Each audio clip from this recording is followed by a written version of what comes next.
Welcome back, guys. So today I got another MiSTer video for you, and this one I am super excited to share with you guys. So recently we did a video on Neo Geo on MiSTer, and that is definitely amazing stuff. If you haven't seen that video yet, I'll put a little card up top, check it out. But obviously today what we're going to be talking about has to do with Super Nintendo. So we have a brand new chip implemented into the Super Nintendo MiSTer core. This is a chip that's not even implemented in the SD2 SNES Pro flash cart. This is some amazing stuff. Eventually it should be implemented into that cart, but right now we can play a very specific game that a lot of people have been looking forward to, and that is Far East of Eden, the English translation. This game is flipping awesome. So we now have support for SPC7110 chip, or however you say it, SPC7110. You guys catch the drift. There's only 3 games that run off of this chip, and that's Far East of Eden 0, Momotaro Dentetsu Happy, and Super Power League 4. So the only one I care about is Far East of Eden. I know a lot of people as well. That's a big one for them. So this is some cool stuff, because if you really wanted to play this, like one of the ways you could do it was getting like an English repro. And these things, man, it's whatever they do to make these repros is very expensive. You're not finding this cart for less than $100 typically. I believe they do use the original board from the Japanese version and, you know, do some magic, and not a lot of people know that process on it. So there's only a handful of people making this repro. That's why it's so expensive. Even though you could get, you know, the Japanese version of this cart for a few bucks. It's not an expensive game. It just never released in the US, but it's flipping awesome. I played a bit of it, of the repro on my channel. It's an English repro, and the game is awesome. I'm addicted to it. I really wish this would have released in the US. It just never did.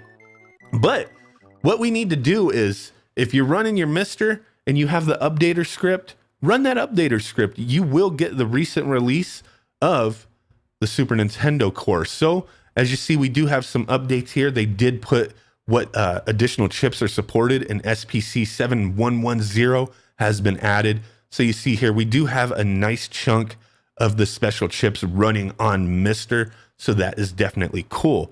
If you need to download this, if you don't connect your MiSTer to the internet, and you need to get the latest release, you'll just navigate to this page. I'll put a link in the description.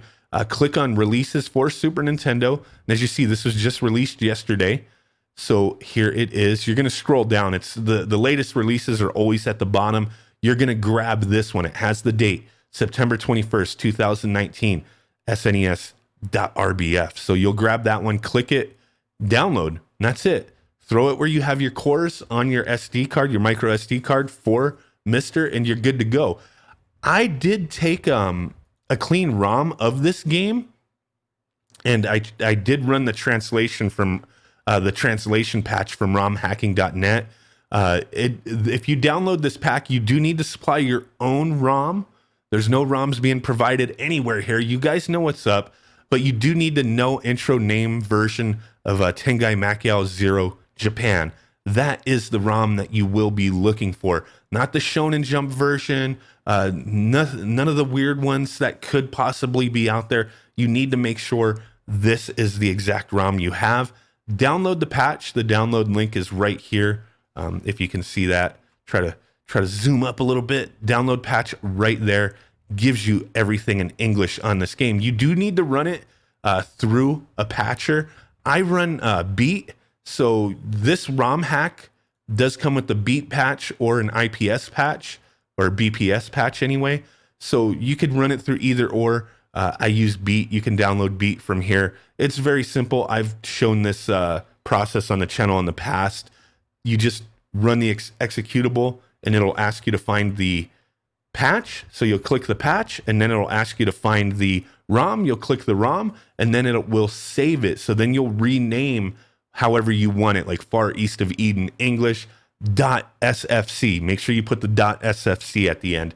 Very simple stuff. So let's switch back and take a look at this running. So there is one little quirk here, and it's not a big deal. It's something you have to do on original hardware too, it seems, or at least if I remember correctly, that's what happened to me when I first booted the game. But I'll show you right here. Let me get back to my unsupported games. I don't have a full set of Super Nintendo on my MiSTer right now. I've been kind of restructuring things. But if you use the Smoke Monster packs, unsupported chip games, you probably will have the Far East of Eden translation in there, and this one will run. It will run. I just made sure I had the latest patch on there because I wasn't sure how old of a patch that was, so I made sure I had whatever the latest was and redid it myself just in case. So that's why I have Far East English right there. So when you first boot this up, I'm gonna show you something. This one right here is just gonna run automatically, but this one right here, I haven't ran it yet, so there's gonna be a little setup process. Before you do that, you do need to make sure your Super Nintendo buttons are defined. So if this is the first time you're running Super Nintendo, make sure they are defined. The buttons are defined.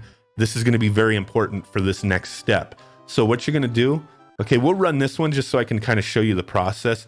I clicked it. I hit the button to start it, and it's taken a second to load. You have this screen back popping up, and a lot of people might be put off. They might be like, what the hell's going on here? This is just a process you need to do. It's going to ask you twice to do this, and each time you need to make sure you're paying attention to what button it's asking you to press. If you're using something like right now, I'm using the Retrobit Sega controller, and the A button is the first button. That's not my A button for Super Nintendo though. Oh, woohoo! Forgot to turn off my my notifications. Appreciate the subscription. But I readjusted this to Super Nintendo layout. So actually the middle button down here is A. So I'm going to hit that, and it's going to go through. Everything should say okay on here on this test, and it's going to say reset the system. So I'll just go ahead and reset. Let me hit the proper button to reset. Go ahead and reset it. Now it says the backup data isn't working. Press the B button. So I have the B button right here, which is, Super Nintendo style. So there it goes. It says both the RTC, the real-time clock backup, and the SRAM backup is okay. Reset the system. So we're going to reset the system, and the game will boot up. You don't have to do that ever again, as long as you don't, delete a bunch of stuff and remake a SD card. As long as you have all your files on there and you've already done this once, you will be good. So there we go. I'll show you. I did that process already with this one, the Far East English, which, like I said, I'm not sure if it's the same date of patch for both of those versions, but I did it just in case. But here we go. See, it just booted right up. If I go down to the Japanese versions, let me see here. Which one is just the standard one? This one right here.